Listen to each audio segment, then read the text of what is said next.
এইবার এমন একটা দাও মারবো না যে কৃষ্ণচন্দ্র বেশ বেশ ঠিক আছে রানী, তুমি বিশ্রাম নাও। বিশ্রাম না, আমি একটু স্নান ঘরে যাব। পেটটা কেমন মোচড় দিচ্ছে। মহারাজ কিছুই বুঝতে পারেনি। মজা। ওই তো মন্ত্রী মশাই এসেছে।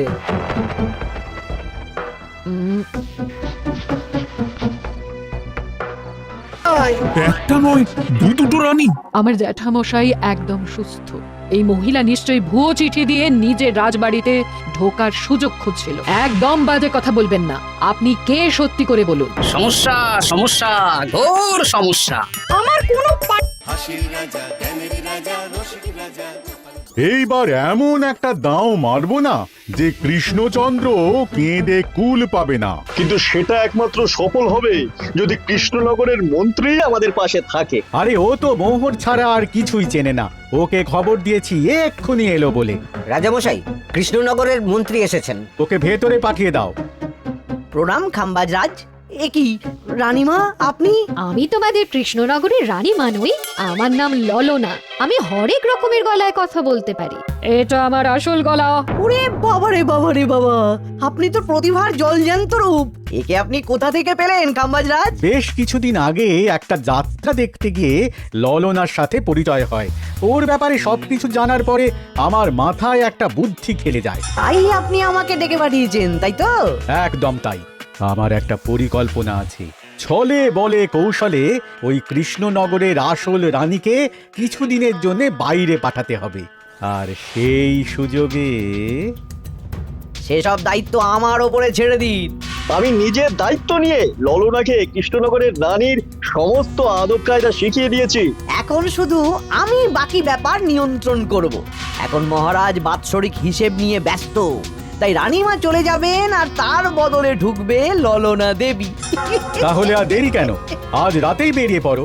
আর যদি আমার পরিকল্পনা অনুযায়ী এগোতে পারো তাহলে কিছুদিন পরে তুমি হয়ে উঠবে কৃষ্ণনগরের রাজা।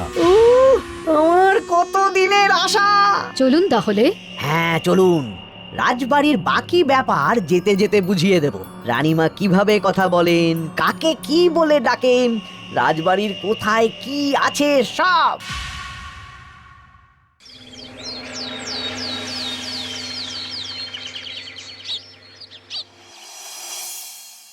কি গো গিন্নি, জ্বরটা নেমেছে? এই জ্বরটা কমেছে, কিন্তু শরীরটা খুব দুর্বল গো। তুমি পারলে ভাতটা রান্না করে রাজবাড়ি যাও। আমি বেলার দিকে এই কিছু একটা তরকারি করব। না না গিন্নি, তোমাকে এই শরীরে রান্না করতে হবে না। আমি তরকারির সবজি কুটে রাখছি। হ্যাঁ, ওই পুটির মাকে বলে রাখবো, ও এসে রান্না করে দেবে। তাহলে তো ভালোই হয়। জ্বরে একেবারে শরীরটা দুর্বল করে দিয়েছে গো। হ্যাঁ, তুমি বিশ্রাম নাও গিন্নি, আমি রান্নাঘরে যাই। এ কি, গোপাল আজকে এখনো এলো না? ও কোনোদিন সময় এসেছে মহারাজ? ওকে তাড়িয়ে আপনি একটা কাককে রাজসভায় রাখলেও সে সময়ে আসবে। না, আসলে গোপালের গিন্নির খুব জ্বর, আমি দেখে এসেছি। তাই হয়তো ওর গিন্নির সেবা শুশ্রূষা করতে গিয়ে গোপালের দেরি হচ্ছে। তোমাকে আর গোপালের হয়ে কাসুন্দি গাইতে হবে না। এই তোমরা থামো তো। একটু দেরি হয়ে গেল মহারাজ। আসলে গিন্নির খুব জ্বর, তাই কিছুটা রান্না করে এলাম। আচ্ছা আচ্ছা আচ্ছা, তা এখন তোমার গিন্নির শরীর কেমন আছে? আগের থেকে ভালো আছে মহারাজ, জ্বরটা কমেছে, কিন্তু শরীর খুব দুর্বল। বেশ বেশ, একটু যত্নআত্তি করো। যাই হোক, আজকে সারা বছরের খরচের হিসেব আর আগামী অর্থনৈতিক বছরের প্রকল্প নিয়ে আলোচনা হবে। আলোচনা শুরু করা হোক। বিগত অর্থনৈতিক বছরে বিভিন্ন খাতে মোট খরচ হয়েছে 15,700 মোহর, আর বিভিন্ন কর বাবদ উপার্জন হয়েছে 22,000 মোহর। তাহলে তো মহারাজ ভালোই লাভ হয়েছে। এবার আমাদের দিকে একটু নয়ন মেলে তাকালেই হয়। সেসব তো দেখবই, কিন্তু তার আগে আমি মন্ত্রীর সাথে বিগত বছরের সব খরচ নিয়ে হিসেবে বসবো। হ্যাঁ, বেশিরভাগ দায়িত্ব তো মন্ত্রীমশাইয়ের কাঁধেই থাকে, তাই উনি কোনো হিসেবে জল দিয়েছেন কিনা সেটাও পরখ করে নেওয়া যাবে।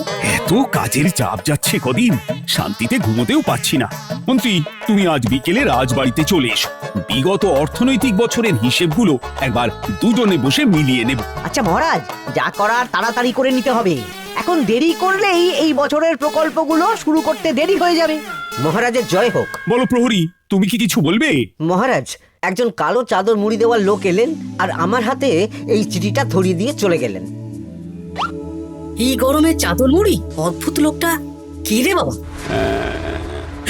সর্বনাশ! কি হলো? তোমাদের রানীমার জ্যাঠামশাই খুব অসুস্থ, তাই পরিবারের সবার সাথে দেখা করতে চান। ও মা গো! আজ সভা এখানেই শেষ। এইবার শুরু হবে আসল খেলা। কি বলছেন মহারাজ? হ্যাঁ রানী। আমাকে এক্ষুনি জ্যাঠামশাইয়ের কাছে যাওয়ার বন্দোবস্ত করে দিন মহারাজ। কিন্তু রানী, তোমার জ্যাঠামশাইয়ের বাড়ি কৃষ্ণনগর থেকে ঘোড়ার গাড়িতে গেলেও তো 1.5 দিন সময় লেগে যাবে।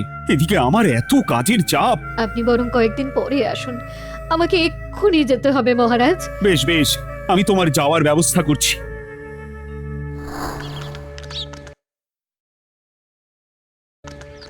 সাবধানে যেও রানী, আমি 2-3 দিনের মধ্যেই আসছি।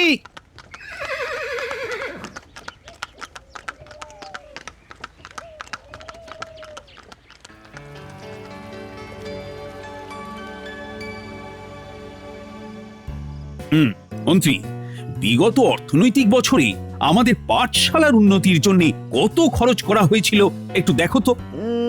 সব মিলিয়ে মোট 150 মোহর মহারাজ। কিন্তু আমার এখানে তো 170 মোহর দেখাচ্ছে। 170 মোহর? তা কি করে হয়? একই রানীমা, আপনি ঘোড়ার গাড়ি করে গেলেন আর হেঁটে চলে এলেন? সে আমার ব্যক্তিগত ব্যাপার, তুমি তোমার কাজ করো।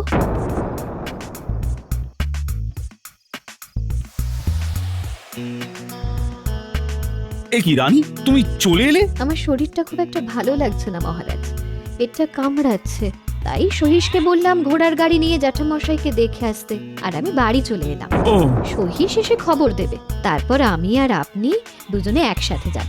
বেশ বেশ, ঠিক আছে রানী, তুমি বিশ্রাম নাও। বিশ্রাম না, আমি একটু স্নান ঘরে যাব, পেটটা কেমন মোচড় দিচ্ছে।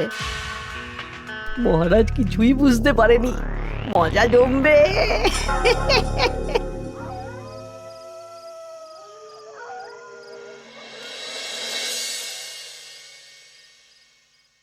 এ কি রানী, তুমি তোমার সব গয়না গাটি বের করছো কেন? আমার আর এই পুরনো নকশার গয়না পছন্দ নয় মহারাজ, ভাবছি কালকে সকালবেলা এই গয়নাগুলো শ্যাকরাকে দিয়ে শহুরে নকশায় নতুন গয়না বানাবো। কিন্তু এগুলো তো তোমার সবই পছন্দের গয়না। কিন্তু মহারাজ আমি ভেবে দেখলাম এই গয়নাগুলো সবই বড্ড ভারী গয়না, আমি শহুরে আধুনিক নকশার হালকা গয়না পরবো। এমনিতে জ্যাঠামশাইয়ের শরীরটা ভালো নেই, মনটাও ভালো নেই, ও পেটটা কেমন মোচড় দিচ্ছে, আমি আরেকবার স্নান ঘরে যাব।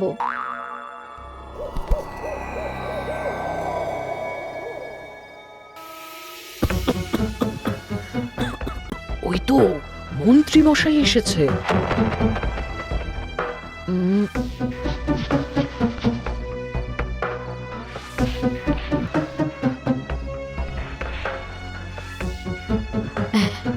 এই রাজ্যে গোপাল আমার শত্রু, কালকে থেকে গোপালকে খাটাবে।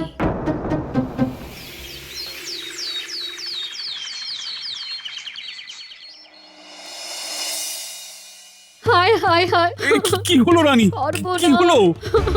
গতকাল রাতে আমার সমস্ত গয়না চুরি হয়ে গেছে। বলো কি প্রহরী?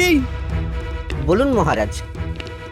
গতকাল রাতে রানীর সব গয়না চুরি হয়ে গেছে, তুমি আরেকজনকে নিয়ে এক্ষুনি খোঁজ করা শুরু করো। যথাজ্ঞা মহারাজ।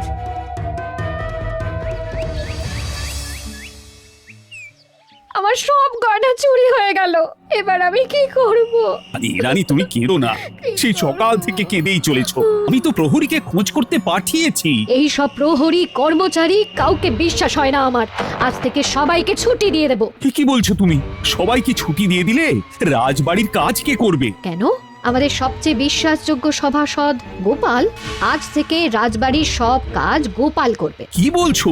আপনি কি বলতে চাইছেন? গোপাল বিশ্বাসযোগ্য না? হ্যাঁ, গোপাল আমার সবচেয়ে প্রিয়, ওর চেয়ে বিশ্বাসযোগ্য আর কেউ নেই। কিন্তু কোনো কিন্তু না, বলবেন আপনার আদেশ। এক্ষুনি গোপালকে ডেকে পাঠান। যেমন তোমার ইচ্ছে। গোপাল, গতকাল রাতে রানী সব গয়না চুরি হয়ে গেছে, তাও আবার ঘরের ভেতর থেকে। আমি চাই তোমার মতো বিশ্বাসযোগ্য লোকই রাজবাড়ির সমস্ত কাজ করুক। মানেটা ঠিক বুঝতে পারলাম না রানীমা। মানে আমি রাজবাড়ির বেশিরভাগ কর্মচারীকে ছুটি দিয়ে দিচ্ছি, তার বদলে রাজবাড়ির কাজ করবে তুমি। কিন্তু কোনো কিন্তু না, রাজসভার ভাড়ামো অনেক হয়েছে। এবার থেকে তোমার কাজ বাসন মাজা, ঘর মোছা, কাপড় কাচা, পুরো রাজবাড়ি ঝাঁট দিয়ে পরিষ্কার করা। এই সেরেছে। যাও, রান্নাঘর থেকে বাসন নিয়ে পুকুর পাড়ে গিয়ে বাসন মাজবে। এ কি গোপাল, রাজসভা থেকে সোজা পুকুর পাড়ে? কি হয়েছে নাকি? খুব হাসি পাচ্ছে না? হাসি তো পাবেই, নতুন রানীমা আসার পরে তোমার এই হাল করে ছেড়ে দিল। নতুন রানীমা? না, আসলে ঘটা বলতে চাইছে রানীমা তোমাকে নতুন চাকরি দিয়ে এই হাল করলো। যা হয়েছে ভালো হয়েছে, আমার পেছনে না লেগে নিজের কাজ করুন যান। কোথায় কি বলতে হয় জানিস না নাকি? অভ্যেস নেই তো, তাই মুখ ফসকে বেরিয়ে গেছে।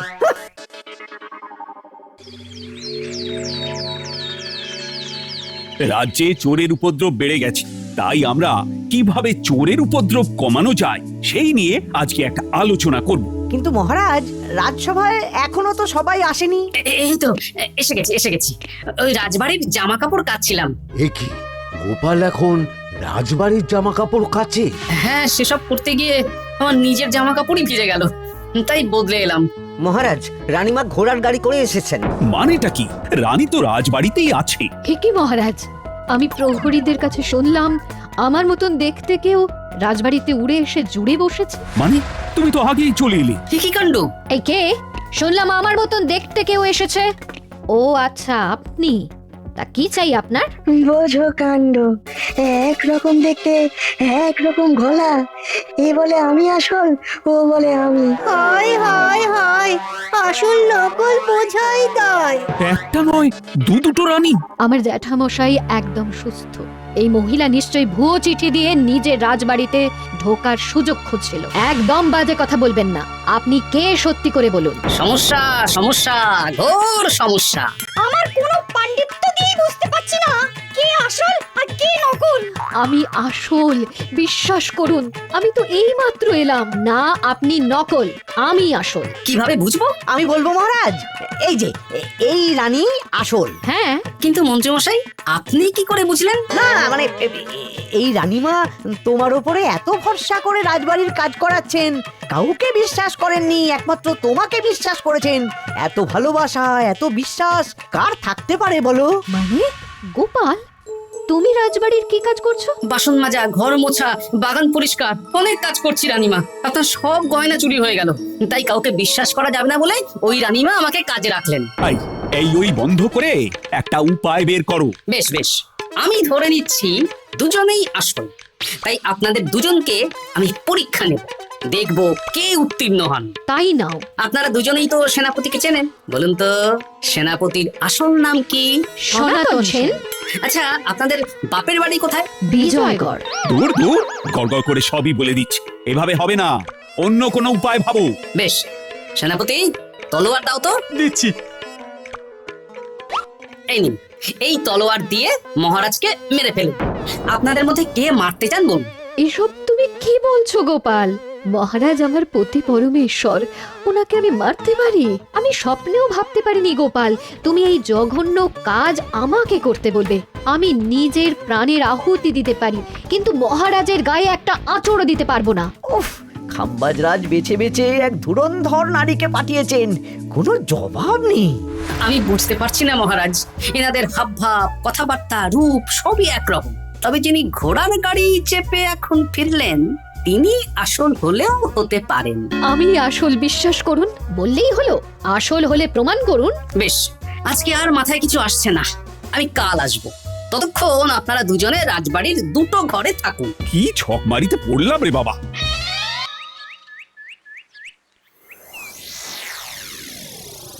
ললনা একদম তৈরি হয়ে এসেছে। দারুণ মজা হচ্ছে বলুন। এবার শুধু একবার আসল রানীকে সরিয়ে ললনা যদি রানী হয়ে যায়, তাহলে রানীর গয়নার মতন সব আমার হাতে চলে আসবে। তারপর কি হবে? তারপর ধীরে ধীরে মহারাজকেও কায়দা করে সরিয়ে দেব, আর খাম্বাজ রাজ আর আমি এই দুজনে মিলে এই রাজ্য চালাবো। কি বুদ্ধি আপনার মাথায়!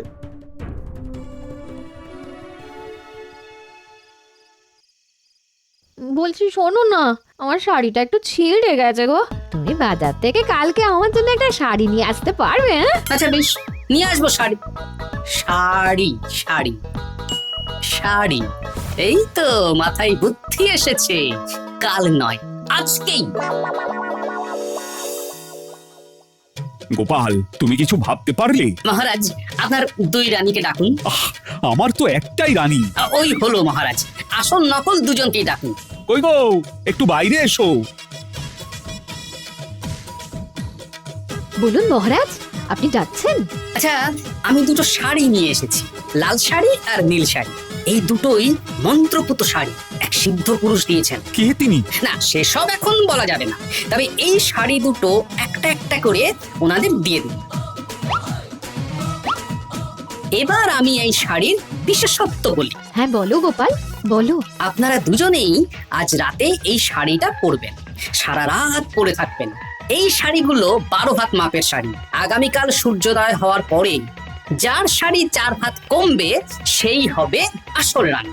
আচ্ছা বেশ, তাহলে তোমরা দুজনেই এই শাড়ি পরে থাক। কাল সকাল সকাল রাজসভা বসবে, তখন তোমাদের শাড়ি গোপালের কাছে জমা দিও। আচ্ছা। আমি যে নকল সেটা বুঝতে দেওয়া যাবে না। কি করে এই শাড়িটা 4 হাত কেটে ফেলে ওই 2 ফল কাটার ছড়ি কেটে ফেলো। কালকে আবার মজা হবে।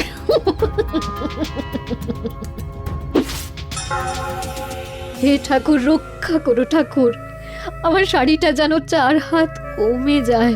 ঠাকুর রক্ষা করো।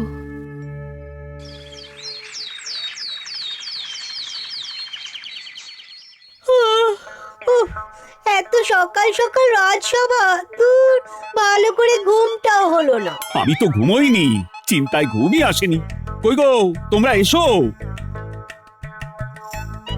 এই নিন আমার শাড়ি, এবার মেপে দেখুন, এটা 4 হাত কমে গেছে। এই দেখুন মহারাজ, বিশ্বাস করুন আমি আসল, কিন্তু এই শাড়িটা সারা রাত পরে থাকা সত্ত্বেও 4 হাত তো দূর, 4 আঙুলও কমেনি। লাল শাড়িটাই ছোট মনে হচ্ছে। তাহলে তুমি আসল? উফ, বাবা, বাঁচা গেল। আয়, কে আছো? এই নকল রানীকে কারাগারে বন্দি করো। দাঁড়ান মহারাজ, বন্দি করতে হলে যার শাড়ি 4 হাত কমে গেছে তাকে বন্দি করুন। কেন? আমার শাড়ি তো 4 হাত কমে গেছে। শর্ত অনুযায়ী যে আসল তার শাড়ি তো 4 হাত কমবে না। আপনি ধরা পড়ে গেছেন নতুন রানীমা। এগুলো কোনো মন্ত্রপুত শাড়ি নয়, এগুলো আমার পরিকল্পনার প্যাচ। আপনি নিশ্চয়ই নিজেকে আসল প্রমাণ করার জন্য শাড়িটা কেটেছেন। না মানে, না না না। তাহলে কমলো কি করে? না মানে, হয়ে গেল। সত্যি গোপাল, তোমার বুদ্ধির জবাব নেই। গোপাল, তুমি আমাকে বাঁচালে। এই যে নতুন রানীমা, চুপ করে কেন? ওকে আমি কারাগারে গিয়ে বেত মারছি, তাহলেই সব বলবে। বল, কে তুই বল। আসলে মানে আমার নাম ললনা।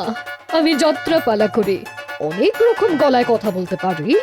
কদিন আগে খাম্বাজ রাজ আর এই মন্ত্রী মশাই